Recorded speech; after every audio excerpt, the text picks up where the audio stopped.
Quite uplifted by the ending there. I have to say, I was also struck that last week when, I mean, it was 2 weeks ago, when Ed preached, he walked up and he had a Bible in his hands, and I have a little book that is not a Bible in my hands. So the good thing is I can read the whole thing to you. When we look at this scripture passage, I think what I found significant for me and what I hope is significant for you as we talk about this and share about it is how this passage begins rather than how it ends. And the apostles say to Jesus at the beginning, increase our faith. What we haven't heard is the passage that precedes this passage. And that passage is one about forgiveness. And that's when the disciples ask a different question. The question they ask before this passage is, how often shall we forgive? Or how many times do we need to forgive? 7 times? Or 7 times 7 times? And, you know, it's like so many times that Jesus tells us to forgive. 70 times 7 times and whatever. And of course, 7 is one of those numbers in Scripture that has some kind of magical significance. But the point is that we're asked to forgive over and over and over. And I think what happens with the disciples is they've just heard that. And it's probably pretty shocking to them, maybe not as shocking to us because we keep hearing it over and over and over in our lives. But maybe it is as we try to live it. As we try to forgive those who've hurt us. We're reading a book in book club called Tuesdays with Morrie, and one of the passages in there, one of the statements in there by Morrie is that first you need to forgive yourself, then you need to forgive others. And I think this whole notion of forgiveness is something critical and crucial and important for each of us and all of us. Not to get, but to get working at. Because what I know about forgiveness in my life, and what others have written about it, is when we can forgive, when we get to that place of forgiveness, the people held bound are no longer held bound. And most of the time, it's the person who does the forgiving that feels the bonds broken that had held their heart from what they wanted it to be. And so when the disciples in today's scripture ask to have their faith increased, they're coming from this context of what Jesus has just said to them about forgiveness.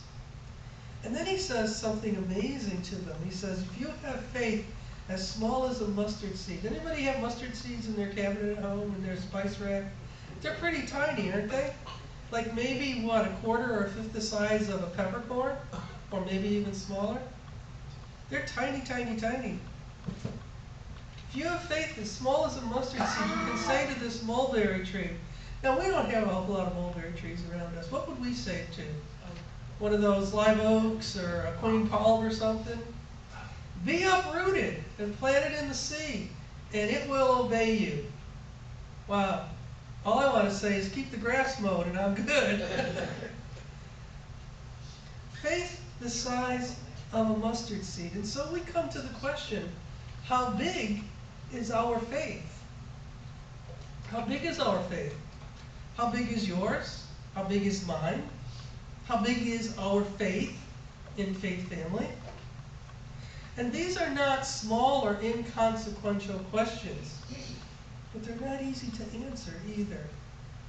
So I thought, as I was thinking about this week's sermon, well, let's start with something smaller then. And so I asked, how big is our faith in the car that got us to church today? Right? How big is our faith in that? I mean, how many times have you gone out to the garage to get in it, and it's got a flat tire or a dead battery? Yeah. Right? And then what do?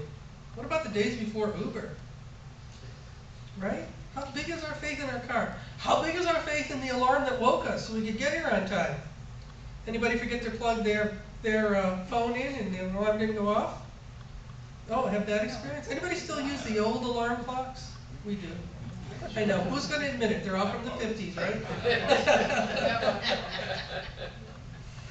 You know, I can't see it well at night, so when I go over there, I never know if it's on AM or PM, and if I'm plugging in AM or PM. So sometimes it goes off at really odd hours.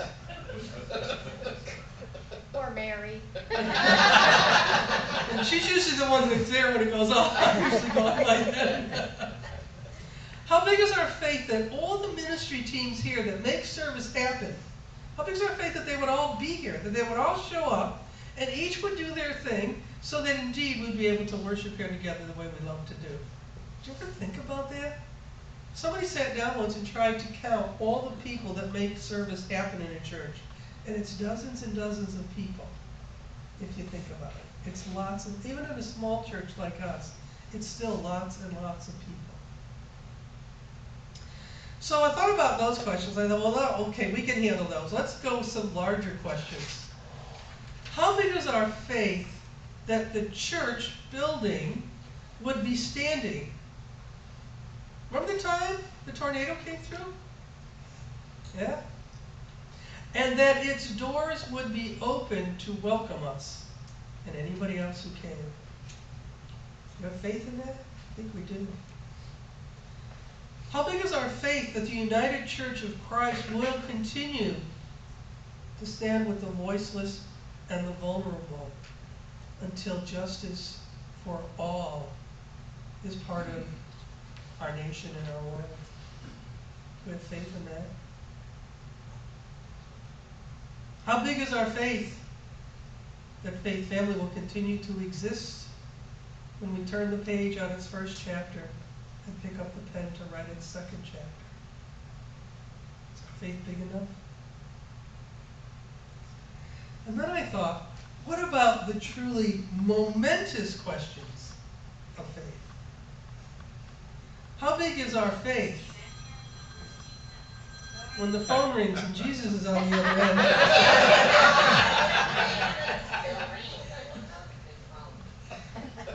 See, Jesus will not be silenced by a mute button. How big is our faith when Jesus says, "Come to me, all who labor and are heavy burdened by whatever it is that's on your heart, and I will give you rest"? Do we have faith that Jesus meant that for us and for the person sitting next to us or behind us or in front of us? How big is our faith when Jesus said to the thief hanging next to him on the cross, "Today you will be with me in paradise"? Is our faith big enough to allow all those we love who have passed to be there with Jesus in paradise? Is our faith big enough for us to believe that Jesus is waiting with open arms, just like the song said that we sang this morning, to gather us in, to welcome us, to embrace us as the beautiful, diverse sisters and brothers of one another, children of God that God created? So many questions about faith, and so I like to read what other people say about it. One of those people is Martin Luther. Do y'all know who he is? Not Martin Luther King Jr., Martin Luther, okay? Who said, "Wherever there is faith, there will also be struggle." Have you found that in your own faith experiences? You know, people say, well, you know, if you have faith, you never doubt. Really? Really? If we have faith, don't we sometimes say, what were you thinking? How could this happen? How could I suffer this loss? How could I be so bereft? There is struggle. There is struggle for us individually. There is struggle for us in relationships. Do we have faith in each other? Do we have faith in the person we said we would spend our lives with? Do we have faith in this community that we call Faith Family? to answer that last question, David Luce, one of my favorite current contemporary commentators, says, faith isn't something you can do alone. You really need to have people around you who also have faith, that share that faith, and with whom you share your faith when they need you to share it.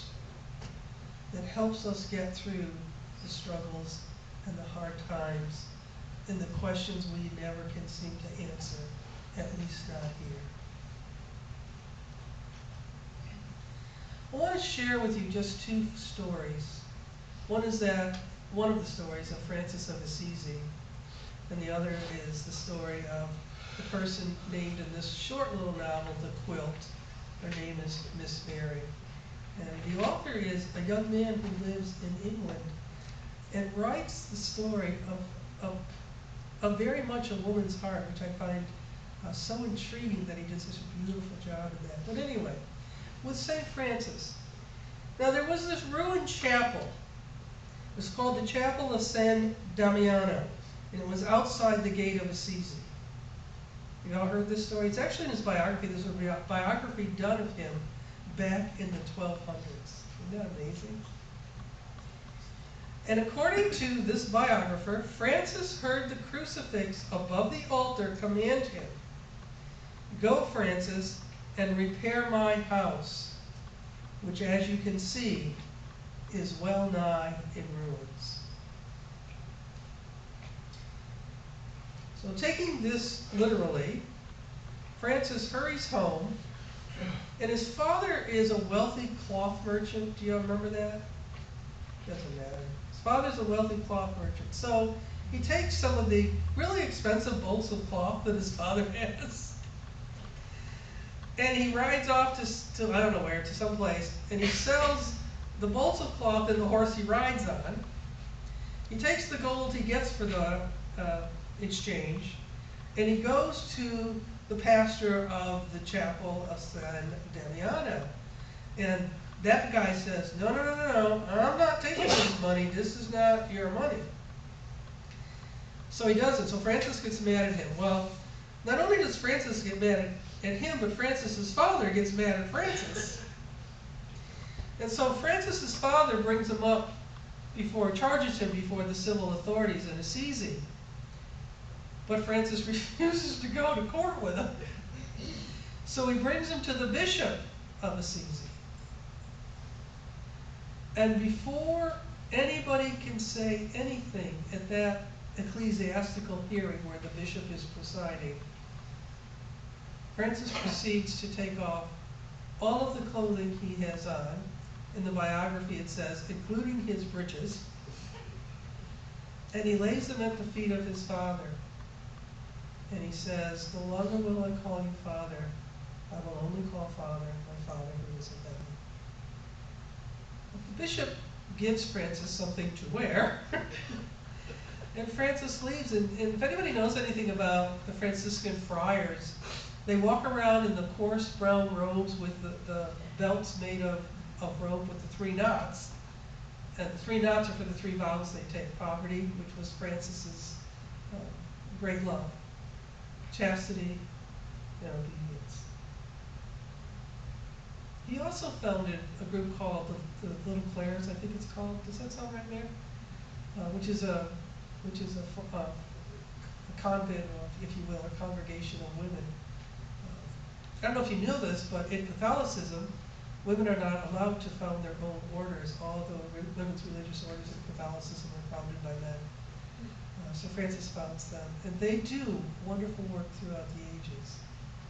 And so you take this man who heard this cry from the crucifix, and after he does that, he goes and he does rebuild stone by stone not only the chapel at San Damiano, but he rebuilds 2 other ones.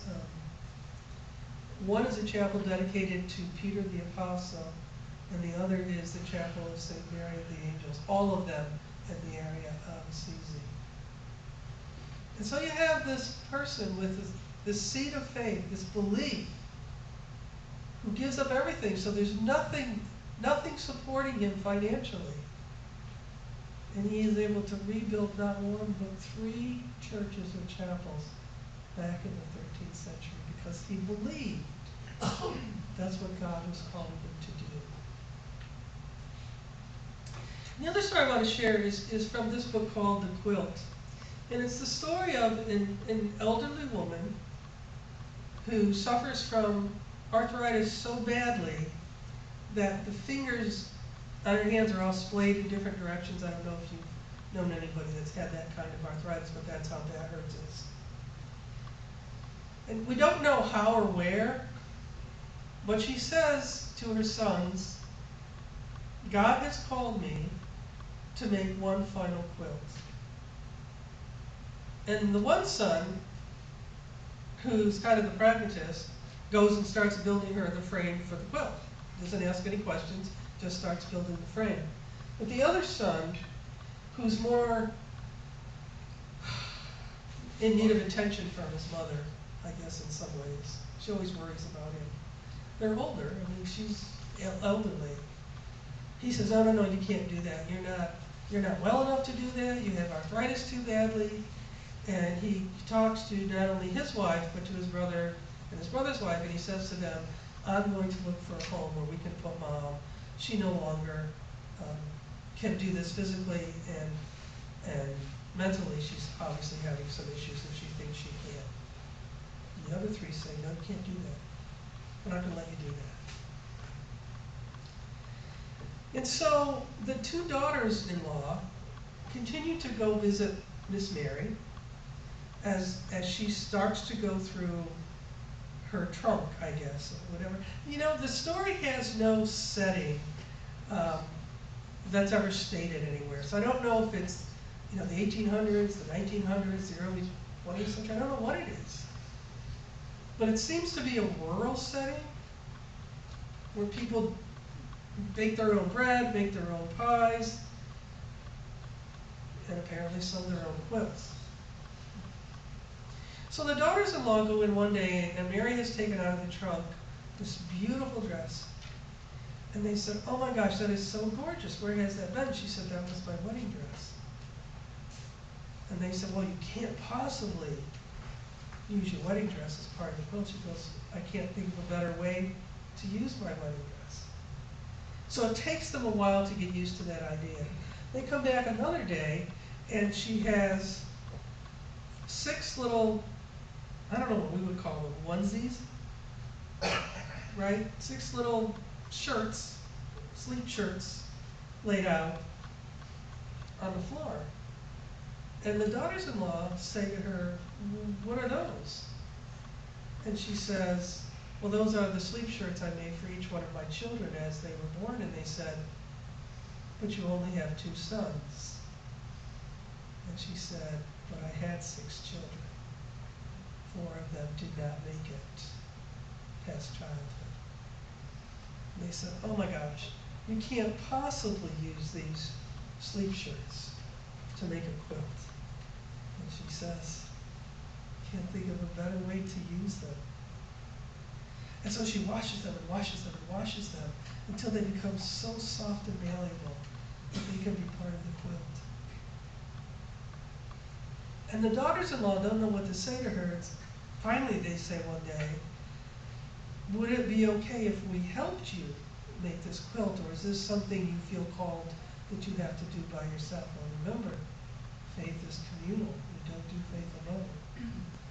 She said, I would love it if you would help me make this quilt. But she said, there is one condition. She said, every stitch that is made in this quilt must be accompanied by a prayer from you. And every one of those prayers that you pray as you put a stitch into this quilt must be a prayer of gratitude. So they agree. And pretty soon, a couple of their friends show up and ask if they can be part of it. And somebody else shows up with a collar and asks if she can stay and be part of it. And somebody else shows up with bread that needs to rise and later be baked and asks if she can be a part of it. And pretty soon there's a whole room full of women in silence sewing this quilt. But sometimes somebody hums a hymn and other people pick up the humming of the hymn, because all of the time they're there, they are praying in gratitude for what they have experienced. Well, as you might guess, the story goes on and Miss Mary gets weaker and weaker and eventually goes to bed, and you didn't go to the hospital in those days. And the doctor comes in and then the minister comes in and everybody knows that she is near the end of her journey here. And her son, the one that somehow was the son that, he wasn't the big, bruising, football kind of guy like his brother, who was built like his dad, who was out there building barns and plowing fields and raising crops and all that stuff. He's kind of a shorter, pudgier, more insecure kind of guy. But he loves the time he has with his mother. And so he's in there and he won't leave her bedside. So for 4 or 5 days he's been sitting by her bedside with his wife bringing him food so he doesn't have to leave his mother. And at one point, Mary wakes up. And she says this: "Son, let me tell you a little secret I've learned in these long years of mine. Tomorrow never comes. You either have it today or you don't." Something animals teach us. She waved her hand around to take in the room. I'm not talking about possessions. I'm talking about what counts. The things of the Spirit. Love, patience, kindness, compassion, and a thankful heart. A body's got to take time each and every day to thank their Lord for all that's theirs. Plain and simple, son. It's got to start today, no matter how busy you are, no matter how much is left still undone, or how many problems are piled up on your head and heart. Giving things is one thing that can't wait. 2 stories of a little person with a little bit of faith that has so much to share and so much to give and offers so much to those around him and around her. And so we come back to, how great is our faith? Will we continue at Faith Family to build a church, a congregation, a community of believers committed to bringing sanctuary and welcome to those who one time thought they only belonged on the island of misfit toys? Will we be so foolish to think we can make a difference? And as I say that, I'd like to read to you, it's called a prayer of St. Francis, but whoever wrote it put it in contemporary language. I know sometimes when we read things from the 13th century, it seems a little stilted to us. This is the prayer of St. Francis. God bless us with discomfort and easy answers, half-truths and superficial relationships, so that we will live deeply in our hearts. God bless us with anger and injustice, oppression and exploitation of people and the earth, so that we will work for justice, equity, and peace. God bless us with tears to shed for those who suffer, so that we will each put out our hands to comfort them and change their pain to joy. And God bless us with the foolishness to think that we can make a difference in our world, so that we will do the things that others say cannot be done. So I ask, do we have within us and among us the foolishness to commit ourselves to faith and a faithfulness where we know that we will do the things that others say cannot be done? Do we have this faith that Jesus speaks of today in our scripture?